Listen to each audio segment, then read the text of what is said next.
அனைவருக்கும் வணக்கம். இந்த பதிவில் நம்ம இதை பற்றி பார்க்க போகிறோம்னு தெரிஞ்சுக்கிறதுக்கு முன்னாடி மறக்காமல் நம்ம சேனலை சப்ஸ்கிரைப் பண்ணிக்கோங்க. பக்கத்தில் இருக்கிற பெல் பட்டனையும் கிளிக் பண்ணிவிட்டு ஆளுங்கிற ஆப்ஷன் கொடுத்துட்டிங்கன்னா நான் போடுற வீடியோக்கள் எல்லாமே மிஸ் ஆகாமல் நோட்டிஃபிகேஷனில் வந்துடும். இந்த பதிவு மிக மிக முக்கியமான பதிவு அப்படின்னே சொல்லாங்க. இந்த ஒரு விஷயத்தை மட்டும் நீங்கள் இந்த மாதத்தில் ஃபாலோ பண்ணிங்க அப்படிங்கும்போது நீங்கள் நடக்கவே நடக்காதுன்னு கைவிட்ட விஷயங்கள் கூட இனி தடையில்லாமல் நடக்கும். எப்பேற்பட்ட விருப்பமாக இருந்தாலும் கண்டிப்பாக நிறைவேறும் அப்படின்னே சொல்லலாம். அது எதுவாக வேணாலும் இருக்கட்டும். பணம் சேருவதில் தடையாயிட்டே இருக்குது, எனக்கு பணம் சேரணும் அப்படிங்கிற மாதிரி இருந்தாலும் சரி, இல்லை சொந்த வீடு அமையணும் அப்படிங்கிற விருப்பமாக இருந்தாலும் சரி. இன்னும் நிறைய பேருக்கு பார்த்திங்கன்னா இந்த அரசாங்க வேலை, அதாவது கவர்மெண்ட் ஜாப்க்காக ட்ரை பண்ணிகிட்ருப்பாங்க. அவங்க என்ன தான் நல்லா எக்ஸாம் எழுதினாலும் ஏதாவது ஒரு காரணத்தினால அவங்களுக்கு கிடைக்காம போகும், இல்லை வேறு ஏதாவது ஒரு இன்ஃப்ளூயன்ஸர்னால் அவங்களுக்கு கிடைக்காம போகும். இந்த மாதிரி ஏதாவது இருந்தால் அது மாதிரியெல்லாம் இல்லாமல் இனி நீங்கள் நினச்ச மாதிரி உங்களுக்கு வேலை கிடைக்கும். அதே போல் திருமணமாகாத கன்னி பெண்கள் இதை ஃபாலோ பண்ணும்போது அவங்களுக்கு பிடிச்ச மாதிரி நல்ல இடத்துல வரன் அமையும். குழந்தை இல்லாமல் நீண்ட வருடங்களாக கஷ்டப்பட்டுட்ருக்கிறீங்க அப்படிங்கும்போது உங்களுக்கு சீக்கிரமாகவே புத்திர பாக்கியம் கிடைக்கும் அப்படின்னே சொல்லலாம். எதுவாக இருந்தாலும் சரி. இப்போ நான் சொன்னது பார்த்திங்கன்னா கொஞ்சம் தான். இது தாண்டி உங்களுக்கு எப்பேற்பட்ட விருப்பங்கள் இருந்தாலும் அது நிறைவேறுவதற்கு இதை நீங்கள் ஃபாலோ பண்ணிக்கோங்க. சரி, அது என்ன அப்படின்னு பார்த்தீங்கன்னா, நாளைய நாள், அதாவது டிசம்பர் மாதத்தின் 16ஆம் தேதி செவ்வாய்க்கிழமை அன்னைக்கு நமக்கு மார்கழி மாதத்தின் முதல் தேதியானது பிறக்குது. ஒவ்வொரு தமிழ் மாதத்தின் முதல் தேதியும் விசேஷம் வாய்ந்தது தான். இருந்தாலும் இந்த மார்கழி மாதம் அப்படிங்கிறது பார்த்திங்கன்னா தேவர்களுக்கு பிரம்ம முகூர்த்த காலம் அப்படின்னு சொல்லுவாங்க. இப்போது நமக்கு பிரம்ம முகூர்த்த நேரம் அப்படின்னு பார்க்கும்போது அதிகாலை 3 மணியிலிருந்து 6 மணி வரைக்கும், அல்லது 4:30 மணியிலிருந்து 6 மணி வரைக்கும் இந்த மாதிரி சொல்லுவோம் இல்லையா. இப்போ அந்த நேரத்தில் உலகம் நிசப்தமாக இருக்கும். அந்த சமயத்தில் நம்ம என்ன கோரிக்கை முன் வச்சு இந்த பிரபஞ்சத்துக்கிட்ட இறைவன்கிட்ட கேட்கும்போதும் அது கண்டிப்பாக நிறைவேறுன்னு சொல்லுவாங்க. சாதாரணமாக நாம் ஃபாலோ பண்ணக்கூடிய அந்த பிரம்ம முகூர்த்தத்துக்கு அவ்வளோ சிறப்பு அப்படிங்கும்போது இது தேவர்களுக்கும் பிரம்ம முகூர்த்தமாக இருக்குது இல்லையா. அப்போ கண்டிப்பாக நம்ம என்ன கேட்குறோமோ அது நிறைவேறியே தீரும்னு சொல்லலாம்.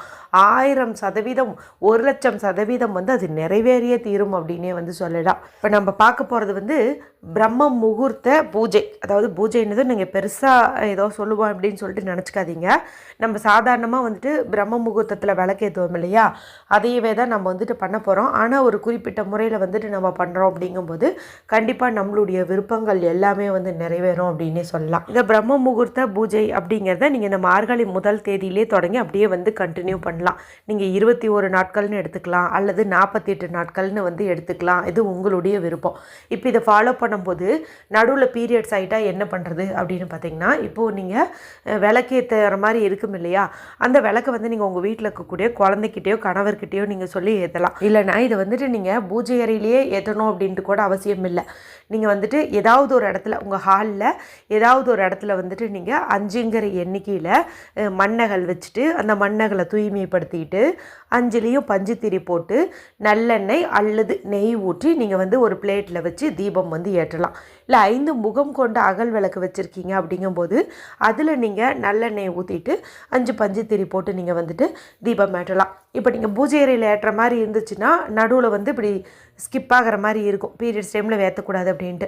பொதுவாக நீங்கள் ஒரு 48 நாட்கள் அப்படிங்கிற மாதிரி கணக்கு வச்சுட்டோ, அல்லது 21 நாட்கள்னு கணக்கு வச்சுட்டோ, நீங்கள் ஹாலில் ஏதாவது ஒரு பக்கத்தில், அது குறிப்பாக சொல்லணுன்னா ஒரு வடகிழக்கு மூலையில் அந்த மாதிரி நீங்கள் ஏற்றுனீங்க அப்படிங்கும்போது உங்களுக்கு இது தடைபடாது. அப்படியே நீங்கள் கண்டினியூ பண்ணிக்கலாம். சரிங்களா. இப்போ பொதுவாக பிரம்ம முகூர்த்த பூஜை அப்படிங்கும்போது நம்ம இப்படி தான் பண்ணுவோம். என்ன பண்ணுவோம்னா, இந்த மாதிரி விளக்கேற்றி வைப்போம், பூக்கள் சுவாமி படத்துக்கு மாற்றி வைப்போம், ஏதாவது பிரசாதம் வைப்போம், 2 பேரிச்சம்பழமோ கற்கண்டோ இந்த மாதிரி வைப்போம். இந்த மாதிரிலாம் நீங்கள் பண்ணிக்கோங்க. இது நம்ம இயல்பாக பண்ணுறது தானே. இப்போ இதுக்குள்ளே நான் சொல்லக்கூடிய இந்த ஒரு சின்ன பொருளை மட்டும் நீங்கள் சேர்த்து ஏற்றும்போது கண்டிப்பாக உங்களுக்கு காரிய சித்தி ஆகும் அப்படின்னே சொல்லலாம். அது என்ன அப்படின்னு பார்த்தீங்கன்னா, நம்ம நினச்சபடியே நடத்தி தரக்கூடிய பச்சை கற்பூரம் தான்.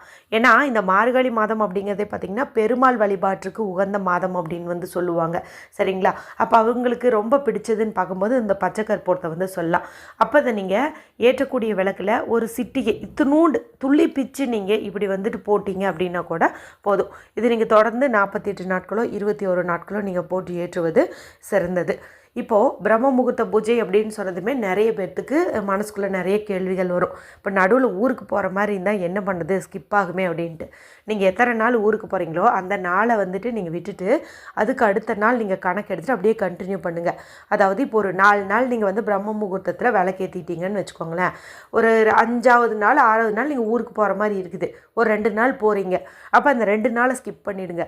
மறுபடியும் நீங்கள் ஊருக்கு வந்ததுக்கப்புறம் அப்படியே வந்து கண்டினியூ பண்ணுங்கள். விட்டு போன அந்த நாள்லேருந்து நீங்கள் அப்படியே வந்துட்டு கண்டினியூ பண்ணி அப்படியே வந்துட்டு நீங்கள் ஏற்றிக்கிட்டு வரலாம். அடுத்து இது மாதிரி ஃபாலோ பண்ணும்போது வீட்டில் வந்து அசைவம் செய்யலாமா செய்யக்கூடாதா அப்படிங்கிற மாதிரி வந்து கேள்வி எழும். இப்போது நம்ம தான் வந்துட்டு வழிபாடெல்லாம் வந்துட்டு செய்கிறோம். இப்போ நாம் வந்து அசைவம் சாப்பிடாமல் இருக்கிறது அப்படிங்கிறது போதும். இப்போ கணவருக்கோ குழந்தைங்களுக்கோ கேட்டாங்கன்னா நம்ம வந்து செஞ்சு கொடுத்துடலாம், சரிங்களா. நாம் வந்து சாப்பிடாமல் இருக்கிறது அப்படிங்கிறது நல்லது. இப்போ நான் சொன்ன இந்த மெத்தடு பார்த்திங்கன்னா, நீங்கள் ஏதாவது ஒரு தெய்வத்துக்கு வேண்டிக்கிறீங்க, அதாவது வாராகி அம்மனாக இருக்கலாம், அல்லது இப்போ பார்த்திங்கன்னா நமக்கு தைப்பூசம் வரை இருக்குது. இப்போ தைப்பூசம் வந்து பார்த்திங்கன்னா 48 நாட்கள் விரதம் இருக்கலாம், அல்லது விரதம் இருக்காமல் கூட தீபமேற்றி வச்சு நம்ம கும்பிடலாம். அந்த மாதிரி நீங்கள் ஃபாலோ பண்ணுறீங்கும் போது நீங்கள் அசைவம் சாப்பிடாம தான் வந்து இந்த விளக்கெல்லாம் வந்து ஏற்றி வைக்கணும், சரிங்களா. இப்போ வந்து சாதாரணமாக நான் சும்மா எப்போவுமே இந்த பிரம்ம முகூர்த்த பூஜைங்கிறது ஸ்பெஷல்னு சொல்கிறாங்க இல்லையா, அது மாதிரி நான் வந்து இந்த தடவை கண்டினியூ பண்ணலான் இருக்கேன், ஸ்டார்ட் பண்ணலான் இருக்கேன் அப்படிங்கிற மாதிரி ஏதாவது ஒன்று என்ன ஓடிச்சுன்னா, நீங்கள் இப்போ காலையில் இப்போ ஞாயிற்றுக்கிழமை தான் அசைவம் செய்கிறீங்கன்னு வச்சுக்கோங்களேன். இப்போ நீங்கள் அந்த அன்றைக்கி காலையில் நேரமே இருந்து குளிச்சுட்டு விளக்கேற்றிடுவீங்க. அதுக்கப்புறம் நீங்கள் வந்து அசைவம் செய்கிறதுனா செய்யலாம், சாப்பிட்றதுனாலும் கூட சாப்பிட்டுக்கலாம். இப்போ மறுபடி திங்கக்கிழமை வந்துட்டு நீங்கள் வீடெல்லாம் தொடச்சி விட்டுட்டு தான் பண்ணுற மாதிரி இருக்கும். அப்போ நீங்கள் என்ன பண்ணுறீங்கன்னா, ஞாயிற்றுக்கிழமையே மாலை நேரத்தில் நீங்கள் வீடெல்லாம் தொடச்சி விட்டுருங்க. திங்கக்கிழமை காலையில் தலைக்கு குளிச்சுட்டு நீங்கள் அந்த பிரம்ம முகூர்த்த விளக்கை வந்துட்டு நீங்கள் ஏற்றி வச்சுருங்க. இந்த மாதிரி வந்து பண்ணிக்கோங்க. ஆனால் ஏதாவது ஒரு விருப்பமான தெய்வத்துக்காக நம்ம 48 நாட்கள் இப்படி விளக்கேற்றுறோங்கும் போது கண்டிப்பாக சில விதிமுறைகள் நம்ம வந்து கடைப்பிடிக்கணும். அது என்னென்னு பார்த்திங்கன்னா, அசைவம் வந்து சாப்பிடக்கூடாது. அதே போல் கணவன் மனைவி வந்து ஒன்றா இருக்கக்கூடாது, தாம்பத்தியத்தில் வந்து இருக்கக்கூடாது. இப்போ நீங்கள் விரதம் இருக்கிற மாதிரி, அதாவது இப்போ ஒரு பூஜையே பண்ணுற மாதிரி இருந்தாலும் இது தாம்பத்தியம் சம்மந்தப்பட்டதுங்கிறதுனால நீங்கள் உங்கள் கணவர்கிட்ட முன்னாடியே வந்து பர்மிஷன் வாங்கிக்கணும். ஏன்னா அவருடைய அனுமதியின் பேரில் நம்ம இருந்தோன்னா தான் நமக்கு நல்ல பலன் வந்து கிடைக்கும். அவர்கிட்ட இது மாதிரி நான் குடும்பத்துக்காக ஒரு 48 நாட்கள் இது மாதிரி தீபம் ஏற்றலான் இருக்கிறேன், நீங்கள் கொஞ்சம் உங்களுடைய ஆசாபாசங்களை ஒதுக்கி வைக்க முடியுமான்னு நீங்கள் அவங்கக்கிட்ட வெளிப்படையாக பேசிடணும். அவரும் வந்து சரிம்மா நீ நமக்காக பண்ணுற, தாராளமாக பண்ணு, நான் வந்து தியாகம் பண்ணுறேன்னு சொன்னாருன்னா நீங்கள் வந்துட்டு இதை தொடர்ந்து வந்து பண்ணுங்கள், சரிங்களா. அவருடைய மனசில் ஏதாவது ஒரு தவிப்பு இருக்குது அப்படிங்கும்போது நீங்கள் கணவர் பர்மிஷன் இல்லாமல் வந்து இது மாதிரிலாம் வந்து ஃபாலோ பண்ணக்கூடாது, சரிங்களா. அதையும் கொஞ்சம் நோட் பண்ணிக்கோங்க. ஏன்னா நம்மளுடைய முன்னோர்கள் சொன்ன வாக்குப்படியே கணவருடைய அனுமதியின் பேரில் தான் பத்தினிகள் வந்து விரதம் இருக்கிறது, விளக்கேற்றுறது இதெல்லாம் வந்து பண்ணணும்பாங்க. ஏன்னா முதல் அனுமதி அவங்கக்கிட்ட கேட்கணும்பாங்க. அதனால தான் சொல்கிறது. நான் நீங்கள் அவங்கக்கிட்ட கேட்டு அந்த மாதிரி பண்ணுங்கள். நான் திரும்ப ஒரு முறை ஞாபகப்படுத்துகிறேன். நீங்கள் சாதாரணமாக பிரம்ம முகூர்த்த பூஜை நான் பண்ண போகிறேன் மார்கழியில் அப்படின்னா நீங்கள் வந்து பெருசாக ரூல்ஸ் பண்ண தேவையில்லை. நான் சொன்ன மாதிரியே பூஜை அறையிலையோ இல்லை ஹால்லையோ எங்கேயாவது நீங்கள் ஒரு 5 விளக்கு வந்து ஏற்றிக்கலாம். நான்வெஜ் சாப்பிட்டுருந்தீங்கன்னா அந்த அன்றைக்கி சாயந்தரமே வீடு தொடச்சி விட்டுட்டு அடுத்த நாள் காலையில் தலைக்கு குளிச்சுட்டு விளக்கேற்றி வச்சுக்கலாம். பீரியட்ஸ் டைமில் ஹாலில் வச்சிங்கன்னா தாராளமாக வந்து ஏற்றி கண்டினியூ பண்ணிக்கலாம், சரிங்களா. ஆனால் ஏதாவது ஒரு தெய்வத்துக்காக நீங்கள் வேண்டிக்கிட்டீங்க, ஒரு பெருமாளை நினச்சி வேண்டிக்கிட்டீங்க, வாராகி அம்மனை நினச்சி வேண்டிக்கிட்டீங்க, முருகனை நினச்சி வேண்டிக்கிட்டீங்க, ஓம் சக்திக்காக வேண்டிக்கிட்டீங்க அப்படிங்கும்போது அந்த மாதிரி பண்ணிங்கன்னா இந்த மாதிரி விதிமுறைகள் வந்து ஃபாலோ பண்ணணும். அசைவம் சாப்பிடக்கூடாது, தாம்பத்தியத்தில் வந்துட்டு ஈடுபடக்கூடாது. மறக்காமல் நீங்கள் ஏற்றக்கூடிய விளக்கு 5 முகமாக இருந்தாலும் சரி, தனித்தனி 5 விளக்காக இருந்தாலும் சரி, அதில் கொஞ்சம் கொஞ்சம் பச்சை கற்பூரத்தை மட்டும் நீங்கள் சேர்த்து ஏற்றிட்டு வாங்க.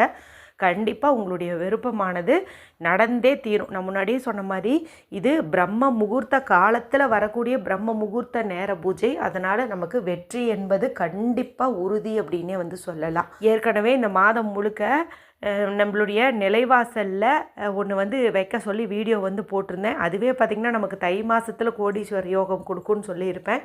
நீங்கள் இது வரைக்கும் அதை பார்க்காம இருந்தீங்கன்னா பார்த்து அதையும் சேர்த்து இது கூட வந்துட்டு செய்யுங்க. அற்புதமான பலன்கள் நிச்சயம்.